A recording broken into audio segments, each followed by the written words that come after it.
Most people who think about second residencies or citizenships usually fall in one of two traps. The first trap is assuming this is only for the ultra-wealthy. The other trap is actually quite the opposite. It's assuming that because you have such a mobile or international life, that you travel easily, that you have businesses in multiple jurisdictions, then you have this handled. When the truth of the matter is that your situation is actually riskier than someone who has never left their home country.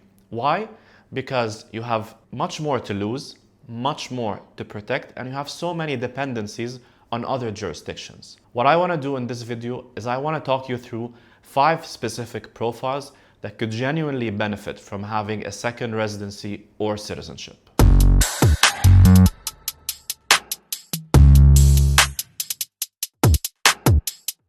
My name is Mustafa, and on this channel, I focus on global mobility, residency, and citizenship by investment with a focus on strategy and clarity before solution.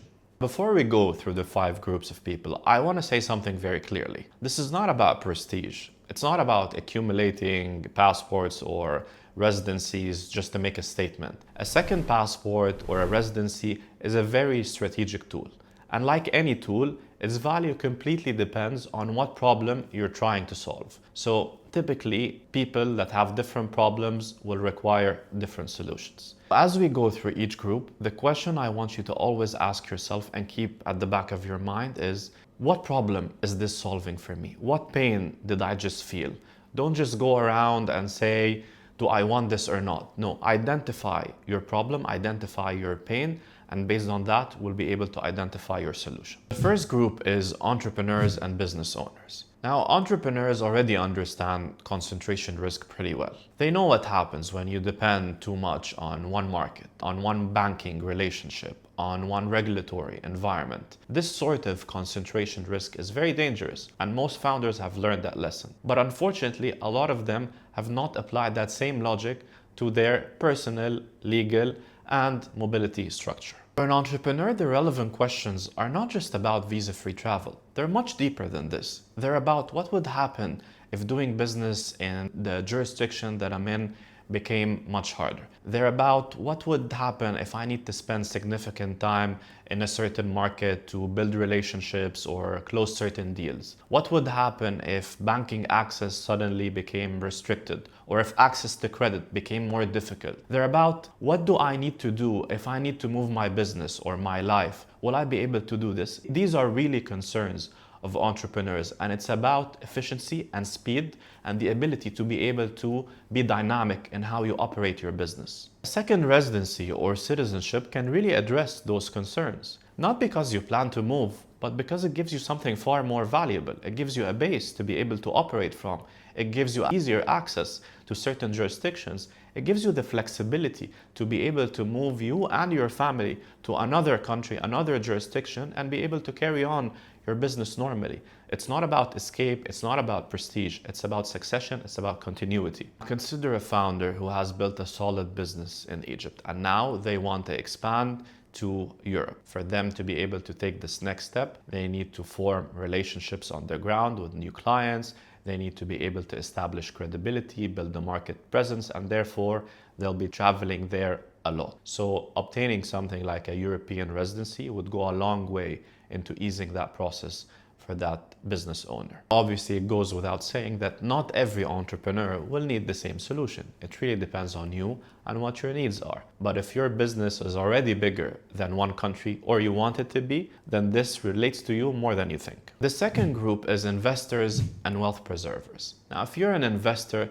you understand already the most basic principle of finance, which is about never putting all of your eggs in one basket. You diversify, be it across asset classes, currencies, geographies, industries. That concept is so deeply rooted into the minds of any investor. Yet, many of those same investors have their legal identity, their mobility options, their future flexibility all tied to one jurisdiction, one country, one passport, one set of rules. Wealth planning is not just about what you own, it's about where you can go if the environment changes. It's about which systems and banking relationships you can access. It's about where can your family live, work, and stay. It's about how resilient your overall structure if a single jurisdiction suddenly becomes problematic. Think about an investor who has significant assets concentrated in a single emerging country. They have a very diversified portfolio across international equities,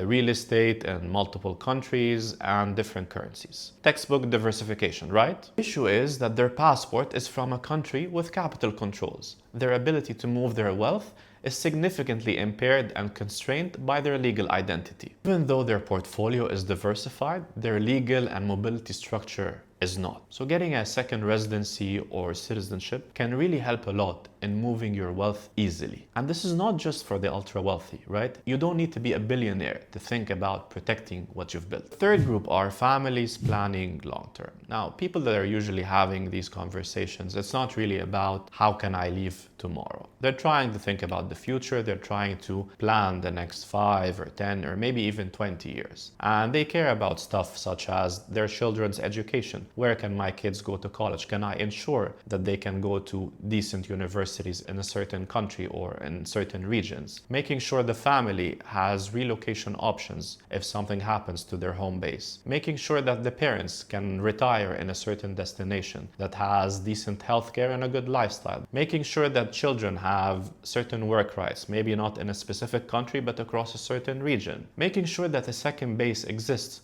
for you to be able to fulfill all the needs that are particular to you and your family. Now think about a family that has 2 young children. They're currently based in the Gulf, their entire life is there, their business is there, their social life is there, everything is there, so they're not really trying to move today, but they want to secure the optionality for their children to be able to study in Europe when the time comes for them to go to university. So they go and secure residency in Portugal. By the time that their kids are of university age, they might have an EU passport, and that would give them the optionality to travel, to live, to study across anywhere in Europe at a fraction of the cost if they were to do it as international students. What did the parents do? They started thinking about the future, what sort of life or education options they want their children to have, and they built a strategy and a solution that would cater for them years in advance of when they would actually need it. Now, this is careful, strategic thinking and planning and executing. Fourth group are professionals and globally mobile individuals. Now, this group tends to feel the pain the most because their life is already international. It's built around traveling from one place to another. These are your executives, your consultants, your globally remote workers, people that are generally globally mobile. They need to move easily and swiftly from one place to another. Every trip will require a visa, will require an application, paperwork, an embassy appointment, days, if not weeks of waiting. That will mean time spent managing your visas, your renewals, making sure you're always updated on your expiry dates, taking the risk of rejections or certain countries that you won't be able to fly to, whether you got a rejection or simply because it's short notice. All of this is the life of people who deal with this on a constant basis. For people experiencing that pain on a regular basis, mobility is not really a perk, it's the job. For them, a second citizenship that can give them access to a lot of the destinations that they travel to on a regular basis is really something helpful, something that they would genuinely benefit from. Not because they plan to relocate to that country, but because it genuinely removes something that is a pain in their regular lives. The fifth group are people that are exposed to geopolitical or economic certainty. Now, this group of people really understand what uncertainty means. They have experienced it, they have lived it, they understand what risk means.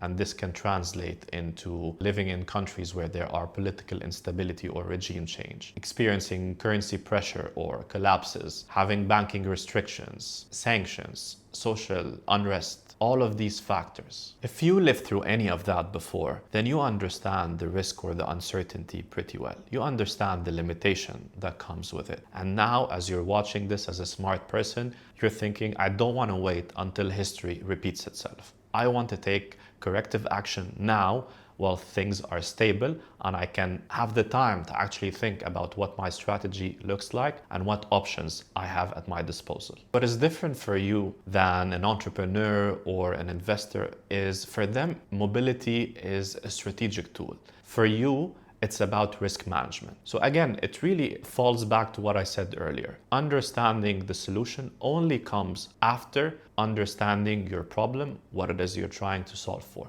Then the solution will naturally flow. After walking through those 5 groups, I really want to say just one last thing, which is that not everyone who needs optionality needs the same solution. Some people require a residency, others will require a citizenship. It really depends on you and what you're trying to solve for, whether it's mobility, it's a plan B, it's better education, or better healthcare, or a retirement plan. It really depends on your goals, your wants, your needs, and your strategy. Formulating a strategy that is underpinned by your problems, what it is that you're trying to actually solve for, is the way to go and to approach global mobility. Which of those 5 groups really resonates with you? Are you an entrepreneur who's simply looking for business continuity?